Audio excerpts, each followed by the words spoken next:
Rajshahi court বাজার, যা মূলত কোর্ট স্টেশন এলাকা নামে পরিচিত। রাজশাহীর একটি গুরুত্বপূর্ণ বাণিজ্যিক ও যোগাযোগ কেন্দ্র। এটি রাজশাহী জেলার George court, Rajshahi city bypass এবং রেল স্টেশনের কাছে অবস্থিত এবং এখানে নিত্য প্রয়োজনীয় জিনিসপত্র, দোকানপাট ও বাস টার্মিনাল থাকায় সবসময় ব্যস্ত থাকে। এটি কোর্ট নিউ মার্কেট ও কোর্ট স্টেশন জামে মসজিদ এর মতো গুরুত্বপূর্ণ স্থাপনার জন্য পরিচিত এবং রাজশাহীর প্রাণকেন্দ্র হিসেবে পরিচিত।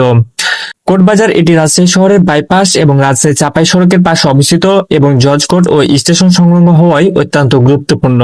প্রচুর দোকানপাট, ব্যবসা প্রতিষ্ঠান এবং নিত্য প্রয়োজনীয় পণ্যের জন্য এটি একটি জমজমাট বাজার, যা রাজশাহীর দ্বিতীয় বৃহত্তম বাজার হিসেবেও পরিচিত।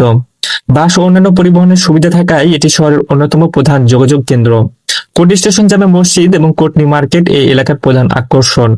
প্রতি শুক্রবার এই বাজার বন্ধ থাকে এবং বাকি দিনগুলোতে সকাল 8:30 থেকে রাত 12টা পর্যন্ত খোলা থাকে। এটি শুধু বাজার নয়, বরং রাজশাহী শহরের একটি বড় অংশ, যা কোর্ট স্টেশন নামে পরিচিত, যেখানে অনেক আবাসিক বাড়িও রয়েছে। এখানে রাজশাহীর বিখ্যাত আম ও লিচুর কেনাবেচা হয় এবং এটি রাজশাহী সংস্কৃতির একটি অংশ। সংক্ষেপে বলতে গেলে কোর্টবাজার বা কোর্ট স্টেশন এলাকা রাজশাহীর একটি প্রাণবন্ত স্থান, যা বাণিজ্যিক, প্রশাসনিক ও যোগাযোগ ব্যবস্থার কেন্দ্র হিসেবে কাজ করে।